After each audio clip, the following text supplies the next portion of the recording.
everybody, it's Wednesday, September 18th, 2024. Welcome to the NFL Fantasy Football Show, where our confidence is real and is earned. It's me, your man, MG Marcus Grant, joined by Michael F. Florio and Laquan Jones. LQ, rocking the Greg Dortch t-shirt. It really has become your whole personality now, hasn't it? That's my guy, man. Support the short kings, man. I love underdogs, and I love the way the Greg Dortch plays, man. Like, I'm just all in on Dortchland. Let's go. You have officially Dortch-pilled us because Florio had him as kind of a sleeper this week on Fantasy Live. I'm writing about him as a sleeper in my weekly sleepers column. What? We're all going to Dortchland? We have you to either thank or blame for this. That's what it is. All thanks or complaints go to Real Deal Fantasy. Yeah, at Real Deal Fantasy if this thing goes sideways. That's all I know about this. We got plenty to talk about on the show today. We are going to dive into the Week 3 slate. Also, we have some fantasy hot takes coming up at the end of the show. But let's get started with some fantasy headlines, as we normally do. The latest update on Dolphins quarterback Tua Tagovailoa, still dealing with a concussion. He has been placed on injured reserve and going to be out of action until at least Week 8 for the Dolphins. They do have a bye in there somewhere as well, which is why the a little bit of a later return time for Tua. So, Laquan, I will ask you. Normally, we're great with starting Tyreek Hill, Jalen Waddle. We throw them into a lineup without thinking. But with Skylar Thompson at quarterback, can you trust any of the main Miami pass catchers? I think you just have to lower your expectations on the big playability, like on guys like Tyreek Hill and Jalen Waddle. Like, they'll still get their target share. Like, they'll still be the guys that you hope will get the ball and be able to turn upfield and get some yards. I definitely feel as though you look at guys like Jonnu Smith, Devon Achane, even Raheem Mostert when he returns back from injury. These are still playmakers at the end of the day.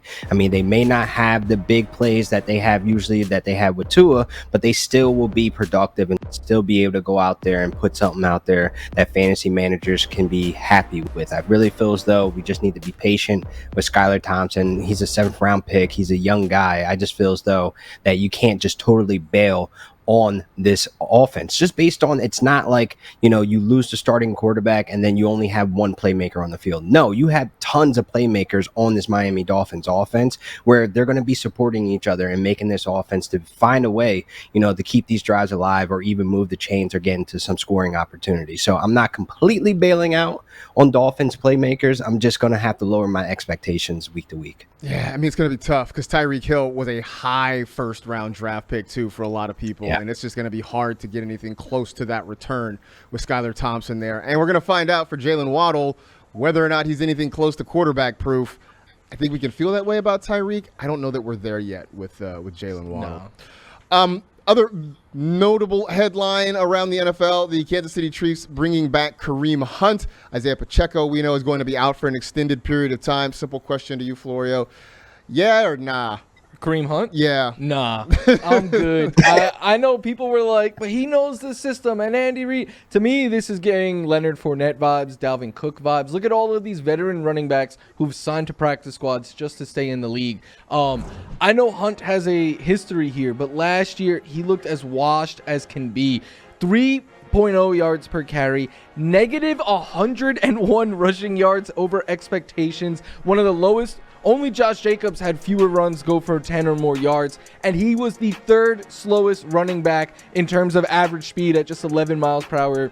Plus, I think Samaje Perine is going to have all of the pass game volume here. Carson Steele is younger, has juice. I think Hunt is a camp body, someone to maybe help them get by until CEH is back. Yeah, and that's the other part of it too, right? Clyde Edwards-Helaire starts the season on the NFI list. He's out until at least week 4. I think when he comes back in, he starts to work into that rotation with Carson Steele and Samaje Perine. So you may be right. This is very much a, hey, we need you here just in case of the worst case scenario. I don't see a lot of fantasy value with Kareem Hunt. All right, let's start to dive into our Week 3 previews. We will start with Thursday Night Football, the Patriots and the Jets. This one had a little more juice maybe 10 years ago than it does right now. This one could be a low-scoring affair between these two AFC East opponents. But Laquan, it has not been a great start to the season for Garrett Wilson. How worried are you about him in what looks like a really tough matchup against Christian Gonzalez and the Patriots defense? Yeah, I'm really worried about Garrett Wilson, man. It just looks a little nasty to know that he has 0 end zone targets right now, and he has a lower target share in the red zone. So we're waiting for the touchdowns to come from Garrett Wilson, especially the price that we all paid over the summer as a first-round guy. We're expecting him to have this alpha target share and also come with the alpha production when you have a quarterback like Aaron Rodgers. But I think we all need to take a step back and realize this isn't the same Aaron Rodgers that had on that Green Bay Packers jersey. This is an Aaron Rodgers that's stuck in the pocket, not really able to roll out and extend the plays and throw a platform like how we know and love him for, but it's more so 0 completions outside the pocket, a really stuck in the mud type quarterback right now, to where you're just hoping that if there is going to be some type of scoring opportunities, that all these looks need to go to Garrett Wilson. I mean, the running backs had a 40% target share last week. So it's a lot of dump balls, a lot of close to the line of scrimmage plays and passes. It's just, I'm just a little worried right now for all the Garrett Wilson managers out there.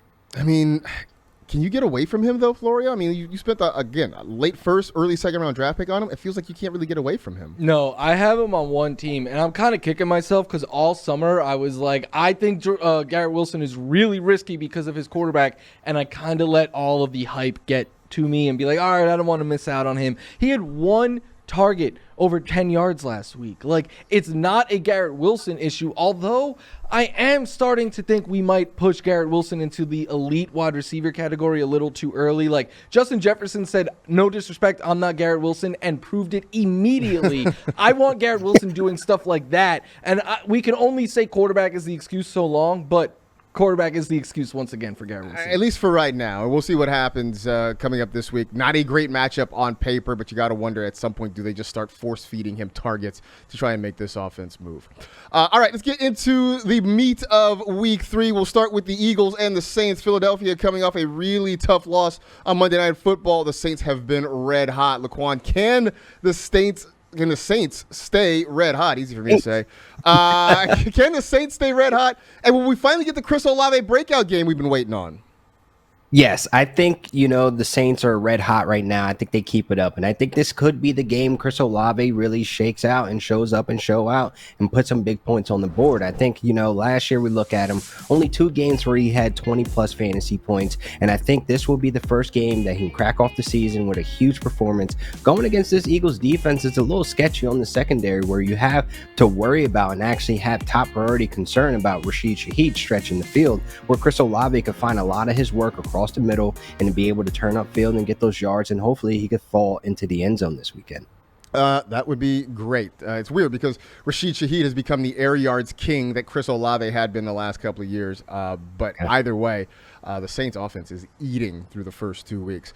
Lions and the Cardinals. Florio, is there anyone in this game that you aren't starting? Let's see. I'm starting both quarterbacks. I'm starting all the running backs. I'm starting the top wide receivers. I'm starting everyone. The player, though, that I will be keeping a close eye on is Sam Laporta, because I think Jameson Williams' emergence, and I think Jameson Williams is very for real, has really hurt Sam Laporta. He has been the first read on just 9% of the throws. Jared Goff threw like 45 times last week, and Laporta had 3 targets. And the scariest part is in the red zone, they're going to Jameson Williams over Sam Laporta. Yeah. So we know Amon-Ra St. Brown is going to be the top target there. We know he's going to eat. I need to see Sam Laporta do something. If he comes away from week 3 with another dud, look, you're starting him. But if he has another dud, panic alarms. Yeah, I didn't draft much Sam Laporta. I'm feeling Same. good about that. I do have Jameson Williams in a couple of lineups this week, hoping that that keeps this thing going right now. The Texans and the Vikings. Look, Laquan, Minnesota's defense has looked very good the first couple of weeks. They had the Niners tied up and in fits. Any worries about C.J. Stroud going up against Brian Flores and his diabolical blitzing schemes? Man, this defense is bringing high pressure at a high rate, man. And I feel a little worried about CJ Stroud in this matchup, being that they have a backup center there. And that's where the Bears were attacking last week, where they were just getting after him, man. So far this season, Stroud has been sacked 7 times. And if he's not going to have that time with this backup center and the right side of the O-line having their struggles, allowing a ton of pressure, a ton of hurries. So it's there.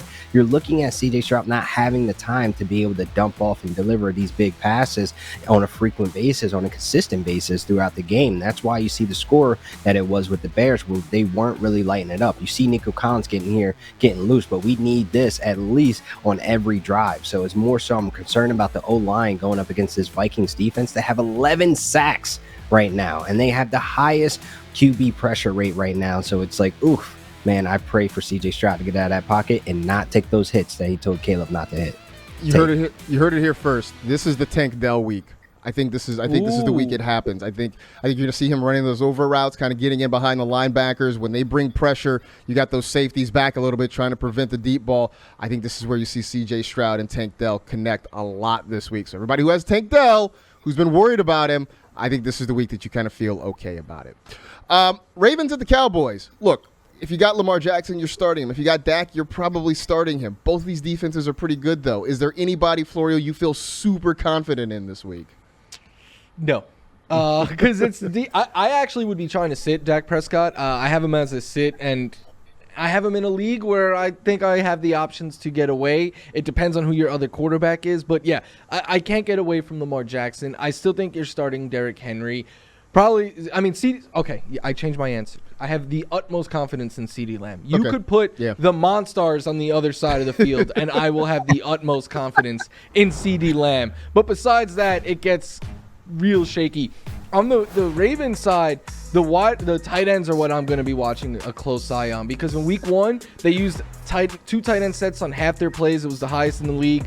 Last week, it was a quarter of their plays. So which one was more matchup driven? That's what I need to find out, because Isaiah Likely, Mark Andrews, this is going to be a question we are going to get asked a lot this season. Yeah. We need a football version of Space Jam. That was my takeaway. I mean, it would be Mahomes. You had a lot of great analysis there, but my takeaway is that we need a football version of Space Jam for sure. All right. Right? Time now for Is It In You, fueled by Gatorade. We talk about the guys we think are going to go big in week 3. So, Laquan, who is reaching for the stars this week?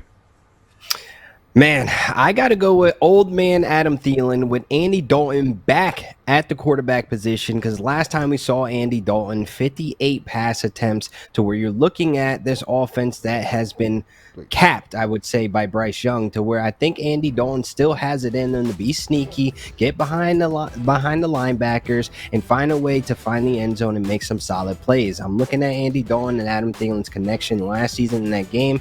I mean, Adam Thielen had 146 yards, people. He had 11 catches. Like, this is something that I'm looking forward to in this matchup. All right, so Andy Dalton, Adam Thielen reconnecting here. Florio, who is your big-time player for the week? Brandon Ayuk. And Laquan, you probably wanted to earmuffs for this right here. But after one game, we could say, okay, it was just a game. But after we see something happen multiple times in a row, it starts to become a trend. I think the Rams secondary is officially a weakness that we can exploit in fantasy. They have allowed the most yards and touchdowns to receivers lined up out wide. They've also allowed the most to receivers on deep passes, which means speed has been killing them. We saw Jameson Williams do it in week 1. Marvin Harrison Jr. did it in week 2. I love you, Trey White. Thank you for all those years in Buffalo, but he's getting cooked out there right now on a weekly basis, and I think this is the week that Brandon Ayuk shakes off the rust, looks like Brandon Ayuk, and just eats again. Yeah, I think Ayuk's going to get a lot of work there. Obviously, Jordan Mason's going to get a run. I like Jawan Jennings as a sleeper wide receiver in this game as well. Ooh. For me, I'm going Joe Burrow. And week 1, not great. Week 2, a lot better. Week 3, I think, is when he really takes off. And I think this is when you see the Joe Burrow-Jamar Chase connection really get going. Simple answer. Yes, I am picking on the Washington Commanders secondary because everybody else in the NFL has. Why shouldn't I? Look, this is a secondary that I think they're going to eventually get better. I think Dan Quinn's going to get this group together, but right now it still needs a lot of work. And the Bengals have shown that they can still move the ball effectively. Throw in the fact that T. Higgins could be back, so that's one more weapon for Joe Burrow to work with this week. I think he's going to have a really big week 3. Wouldn't be surprised if you see him as the QB1 when it is all said and done. All right, we still got a handful more games to get to, including a Sunday night game and a pair of Monday night football games. Stick around for more of the NFL Fantasy Football Show.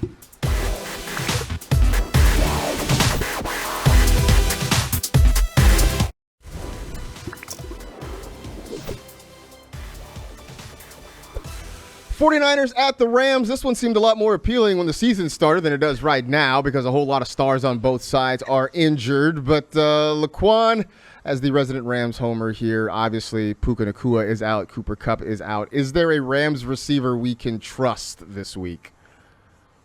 I got to say straight up no. I wouldn't recommend hanging your hat on any of these guys just based on the lack of chemistry with some of these guys with Matthew Stafford, like Jordan Whittington. And then you have a guy who's familiar with Matthew Stafford, Tutu Atwell, who doesn't always show up when needed. But I definitely appreciate Tutu Atwell making that play last week against the Cardinals where he has some big yardage ability. Like he has the upside to get some fantasy points in chunks, but with the O-line all beat up how it is, man, like you can't really hang your hat on that, being that Matthew Stafford might not even have the time to breathe, to sneeze, to do anything, to hand the ball off with this O-line so beat up.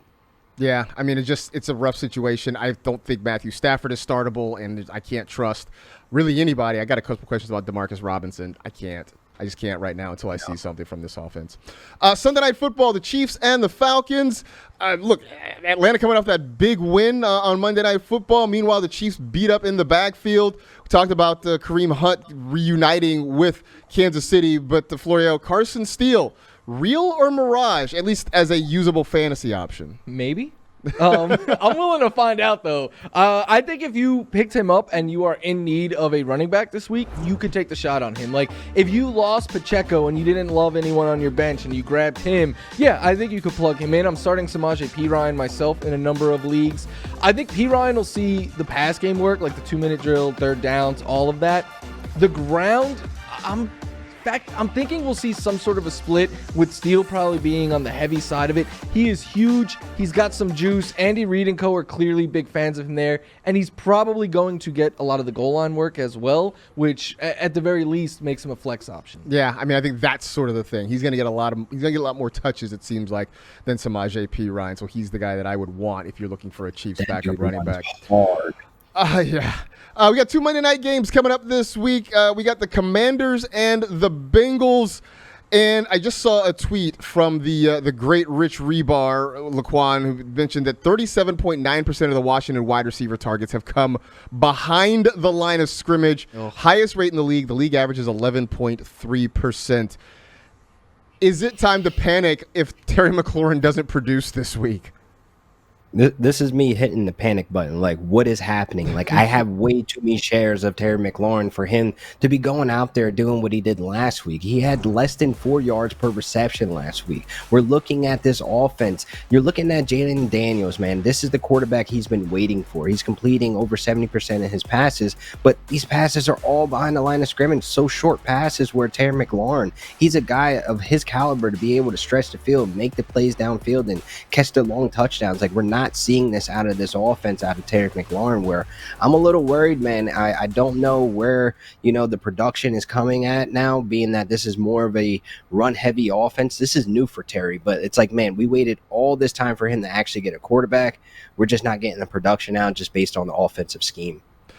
Should we be worried, Florio, that we haven't seen more passing out of Jaden Daniels? I mean, he threw the ball effectively in college. I know that doesn't always translate, but I was expecting more in the aerial department than we've gotten from him so far. Same. My hope is that they're kind of slow walking it and they're going to, as the year goes on, start to let him do more and more. But what I also hate, not only the fact that they're not letting him air it out, is the fact that this is a running joke, but it's true. Like, Terry McLaurin is tethered to the left side of the field, which for a rookie quarterback, outside the numbers on the left side, downfield is the hardest place to throw the ball. Like, let's get creative with Terry, move him around, put him in the slot at times, but at the very least, give him 2 or 3 balls downfield a game where he could maybe go out and do something. Like, I'm very excited with Jaden Daniels, but I need the play calling to change a little bit.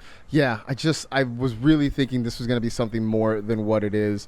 It has not worked out so far this season for Jaden Daniels. Look, I know it's only 2 games, so I'm not ready to pull the chute. I mean, we talked about people are worried about Caleb Williams and stuff. It's 2 games in. Like, there's plenty of time for these guys still to develop. It just has not developed, I think, at the rate that we thought it was going to so far this season. The other Monday night game, the Jaguars at the Bills, one that we know Michael F. Florio will be highly interested in on Monday night. Similar situation, right? Dalton Kincaid through the first 2 weeks really has not been involved in what Buffalo is doing. Is it panic time on a guy that we liked? He was outside the top tier of tight ends. Is it panic time if he does not come through against Jacksonville? If he does a bad week 3, I'll reassess. But as of right now, I'm not panicking when it comes to Dalton Kincaid. I know he had a down week 1, but in week 2, if you watch the game, you saw the Bills had a concentrated effort to get him the ball early on. What happened though? It was a blowout where the Dolphins could not stop the run at all. Josh Allen threw 19 times for 139 yards. We still saw Kincaid be the number 2 target. We still saw him line up in the slot over 60% of his snaps, which we love. We were talking about it today. Those interceptions were good throws by Tua. If the wide receivers catch those balls and the Bills aren't playing on a short field with a multi-score lead most of the game, we probably see a lot more Dalton Kincaid. Yeah, I think the other thing that we've seen from the Bills the first couple of weeks, they've been very run heavy, but I think it's also because they played 2 teams with kind of shaky run defenses. You know, like they made it a point to run the ball against Miami last week. They made it a big point to run the ball in week 1 against Arizona. So I think maybe that had something to do with it. After this week, Ravens, Texans, Jets. That's a rough run. Probably not going to be able to just run the ball at will. Yeah, that is a rough stretch. So we'll see what Josh Allen and the rest of that Bills offense has in store coming up very soon. Here's the thing: for all the concerns about maybe throwing the football, we're still fine with Josh Allen because he's still. Although he had 9 points last week. He's not going to do that all the time. That was a function of game script, I think, more than anything else, really. So, all right, it is time now for Hot Takes, presented by Frank's Red Hot. This is where we get to get a little bit crazy about some of the things we think are going to happen in Week 3. If they do hit, then we were geniuses and we knew it all along. If they don't hit, well, it was just a hot take. What do you expect from us? You crazy? So, Laquan, when you look at the Week 3 schedule and some of those guys out there, what is something that folks might look at you a little bit sideways if you said it in mixed company? Rashid Shaheed is going to put up a 30-plus fantasy points against this Eagles defense, man. He is going to show up and show out. And we all saw C.J. Garner-Johnson give up 2 weeks in a row getting burnt on plays just like this. Jaden Reed, Darnell Mooney, it's time for Rashid Shaheed to finish as the wide receiver 1 for Week 3. The wide receiver 1. Okay, so I'm looking at the list of Rashid Shaheed career touchdowns. He has 11 of them. 44-yard run, 53-yard receiving, 68-yard receiving, 19, 76-yard punt return, 34, 58, 45, 39, 59, 70. What I'm saying is the man scores deep touchdowns. His shortest one is 19. If he is connecting with Derek Carr, it is going to be on a big play and probably is going to go to the end zone. Contractually obligated to mention Patrick Claybon anytime we talk about Shaheed. Yes, he's been on it since day 1. Since day 1, for sure. You're also going big with a wide receiver this week, Florida. Yes. George Pickens, 130 yards minimum and a touchdown. Why? Because George Pickens is awesome. There's no doubt about his talent and everything. And I know if you just looked at the box score last week, you're like, wow, he was disappointing. What it doesn't show is that he had an amazing 51-yard catch call back where it was perfect placement by Justin Fields. Pickens had the late hands on it to come down with it with 2 defenders in his area. Then he had another touchdown called back as well. That's over 13 fantasy points. Plus, he drew a near 40-yard pass interference flag on Patrick Surtain. Like, we know George Pickens can play. It looks like they are getting the chemistry, him and Justin Fields. Plus, I know the Chargers' pass defense looks tough right now. They have faced Gardner Minshew and Bryce Young. I'm not sold on their pass defense yet, but I do think they might be able to slow down the Steelers' run game, which leads to more passing. 130 yards for George Pickens. I hope that leaves some for Pat Freiermuth, just because we know there's not a lot of volume in that Steeler passing game right now.